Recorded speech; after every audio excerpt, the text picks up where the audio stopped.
आज के वीडियो में हम डिस्कस करेंगे 5 most common data cleaning problems और उनके इनक्रेडिबल सॉल्यूशंस। वीडियो एंड तक देखिएगा, बहुत मज़ा आएगा। Let's start.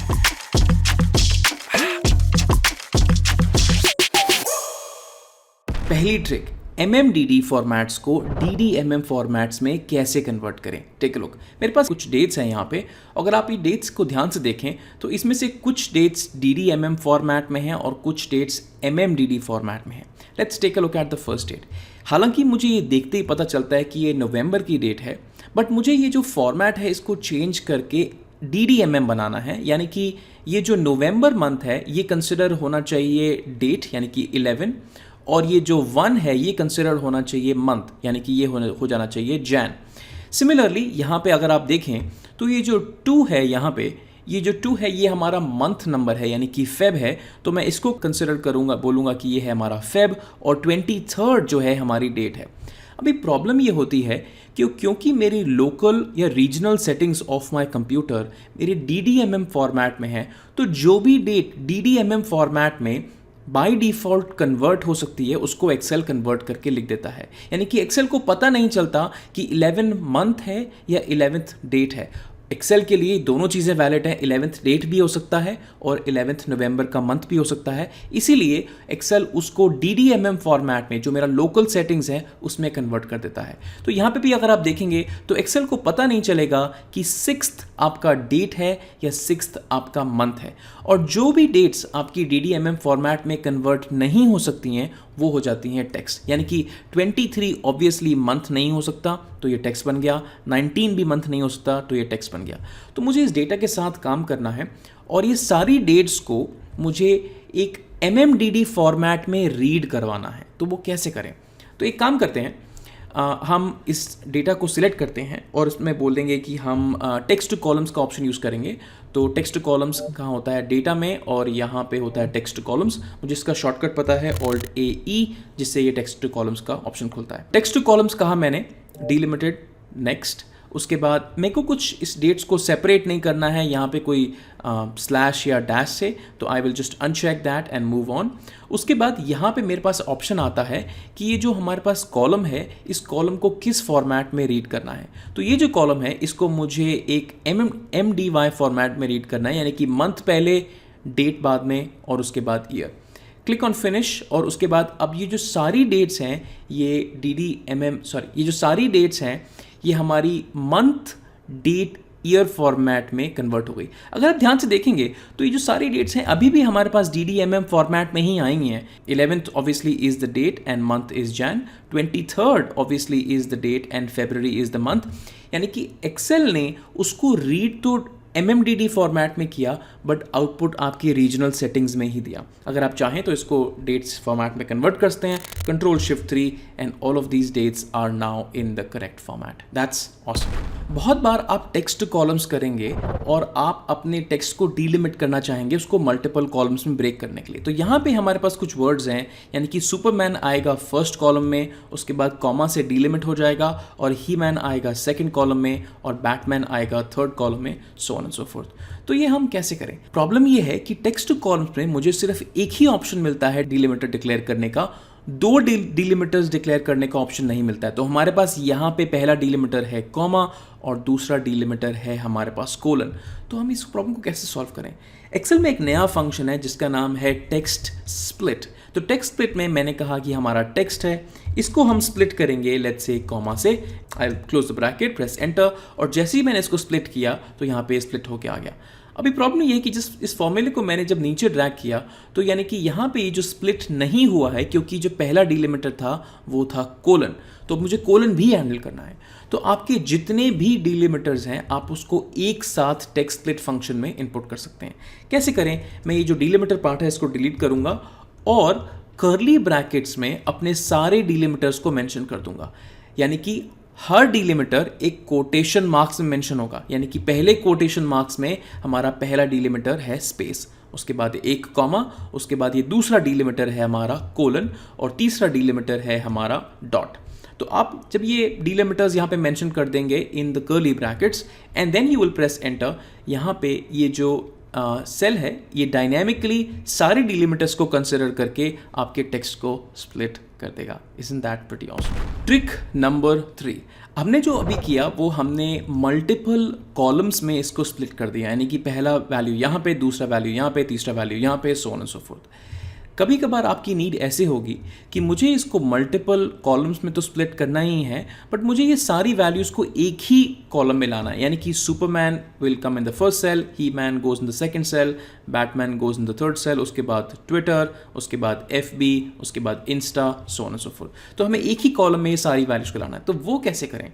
तो हम एक काम करेंगे कि हम ये सारे टेक्स्ट को पहले ज्वाइन कर लेंगे। तो हमने क्या किया कि ये जो डेटा है इसको एक छोटी सी टेबल में कन्वर्ट कर लेते हैं ताकि हमारे पास डायनेमिक ऑप्शन आ जाए। तो मैंने कहा Ctrl+T, हमारे पास टेबल्स में हेडर है, से ओके, और ये हेडर टेबल में कन्वर्ट हो गया। इस टेबल को नाम दे देते हैं, let's call this as words table. अभी मैं क्या करूंगा, इस टेबल की जितनी भी रोज हैं उसको एक ही सेल में कॉन्कैटिनेट कर लूंगा using the function called text join. मैं बोलूँगा टेक्स्ट ज्वाइन, जो हमारा डिलिमिटर है वो है कॉमा, और अगर कुछ एम्प्टी है तो उसको इग्नोर करिए। और यहाँ पे क्या टेक्स्ट को ज्वाइन करना है, तो वर्ड्स टेबल में से मुझे जो वर्ड्स कॉलम है उसको ज्वाइन करना है, close the bracket and press enter. तो ये जो जितने भी सारी वैल्यूज़ हैं ये एक ही सेल में हमारे पास आ जाएंगी। अब यहाँ से मैं इसको स्प्लिट करना चालू करूँगा, लेकिन जो मेरा स्प्लिट होगा वो ऐसे नहीं बल्कि रोज में नीचे स्प्लिट होके आएगा। तो उसके लिए हम एक फंक्शन यूज करेंगे दोबारा, text split, but text split को इस बार हम थोड़ी अलग तरीके से लिखेंगे। तो मैंने कहा टेक्स्ट स्प्लिट, ये जो टेक्स्ट है इसको स्प्लिट करना है। उसके बाद हमारे पास कॉलम डिलिमिटर्स नहीं, हमारे पास रो डिलिमिटर्स हैं, यानी कि हमें नीचे स्प्लिट करना है। तो हमारे पास रो डिलिमिटर्स हैं ये सारे, दोबारा मैंने इनको कॉपी करके पेस्ट कर दिया जैसे हमने पहले करा था। Close the bracket and press enter, and all of these texts are going to flow down rather than flowing on the right। कभी कभार आपको इन्वर्स करना पड़ेगा जो काम अभी हमने किया। आपके पास डेटा कुछ ऐसा आएगा, यानी कि एक कॉलम का डेटा आया और मुझे उसको इन्वर्ट करके इस फॉर्मेट में लेके आना है। तो वो कैसे लेके आएँ, यानी कि हमारे पास ये जो पहली 3 रोज हैं ये यहाँ पे आ जाएं, दूसरी 3 रोज यहाँ पे आ जाएं, और लास्ट 3 रोज यहाँ पे आ जाएं। How do we do that? उसके लिए हम एक बहुत ही इंटरेस्टिंग सीक्वेंस फंक्शन का यूज़ करेंगे। तो मैं बोलूँगा मुझे सीक्वेंस क्रिएट करनी है। अगर आप एक सीक्वेंस फंक्शन लिखते हैं और यहाँ पे लिखता हूँ 5, तो this will simply give you a counting of 1 2 3 4 5, क्योंकि आप 5 तक सीक्वेंस क्रिएट कर रहे हैं। लेकिन सीक्वेंस फंक्शन को थोड़ा सा अलग तरीके से भी लिखा जा सकता है। तो जो पहला पार्ट है सीक्वेंस फंक्शन का वो है रोज। हमको कितनी रोज चाहिए? तो अगर आप याद करें, मुझे यहाँ पे 1 2 और 3 रोज चाहिए, तो आई विल राइट 3। और उसके बाद ये पूछता है कि आपको कॉलम्स कितने चाहिए, तो हमें 1 2 एंड 3 कॉलम्स चाहिए, एंड आई विल राइट 3। तो once I do that, I am gonna get 1 2 3 4 5 6 and 7 8 9। अभी ये जो 1 2 3 4 5 6 से लेके जो 9 तक की काउंटिंग है, ये हमारे पोजीशन नंबर्स हैं ऑफ दैट आइटम। यानी कि अगर मैं देखूं कि ये 5 क्या है, तो ये जो 5 है ये 1 2 3 4 5 ये FB की पोजीशन है, और ये जो FB है ये यहाँ पे आना चाहिए। तो ये जो सीक्वेंस है इसको हम बहुत ही सिंपली अपने इंडेक्स फंक्शन में यूज़ कर सकते हैं। तो मैं बोलूँगा समथिंग लाइक इंडेक्स में अपनी रेंज सिलेक्ट करूँगा। तो ये जो पूरी रेंज है मैंने इसको सिलेक्ट किया, press comma, and then I will close the bracket in the end. अभी ये जो D8 ये जो हैश साइन है, इसका मतलब ये है कि जो फॉर्मूला है ये डायनेमिक है, यानी कि जब ये रेंज एक्सपैंड होगी तो ये फॉर्मूला भी अपने आप एक्सपैंड हो जाएगा। Alright, pretty good. I will press enter and what I get is this particular data set back into the shape. अगर आपको ये वीडियो पसंद आ रहा है तो I will highly recommend आप मेरे कोर्सेज भी चेकआउट करिए। मेरे पास Excel, Power Query, data modelling, DAX के बहुत ही इंटरेस्टिंग कोर्सेज हैं। अगर आप एक बिगिनर हैं और एडवांस लेवल तक प्रॉब्लम सॉल्विंग सीखना चाहते हैं, कॉम्प्लिकेटेड प्रॉब्लम्स का लॉजिक बनाना और उनको सॉल्व करना भी सीखना चाहते हैं, I will highly recommend that आप मेरे कोर्सेज को चेकआउट करिए। I'm sure you will like them a lot. Alright, let's go back to the tricks. Final trick number 5. Consider करिए कि हमारे पास ये डेटा है और इस डेटा में वैल्यू कॉलम्स में कुछ एरर्स हैं, और ये डेटा थोड़ा बड़ा भी हो सकता है, 2000 5000 रोज भी हो सकती हैं। तो मुझे क्या करना है, मुझे इस डेटा में से वो सारी रोज लेके आनी है जिनमें एरर्स है, यानी कि ये वाली रो मुझे एक्सट्रैक्ट करनी है, ये वाली रो मुझे एक्सट्रैक्ट करनी है, सो on and so fourth. Error based extraction करना है मुझे। तो वो कैसे करें? मैं यहाँ पे एक सिंपल फॉर्मूला लिखूंगा which is a formula to check an error which is called is error. Error है या नहीं है, इसका आंसर ट्रू या फॉल्स में से आएगा। तो जैसे मैंने कहा इज एरर, मैंने इस कॉलम को सिलेक्ट किया, close the bracket and press enter, तो मेरे पास यहाँ पे bunch of trues and falses आ जाते हैं। यानी कि ट्रू मतलब एरर था, फॉल्स मतलब एरर नहीं था, एज सिंपल एज दैट। ये जो ट्रू एंड फॉल्स है इसको मैं अपने फिल्टर फॉर्मूला में यूज कर सकता हूँ। अगर आपको फिल्टर फंक्शन नहीं पता है तो मैंने कुछ दिन पहले फिल्टर पे एक वीडियो किया था, I will highly recommend that you take a look at that video.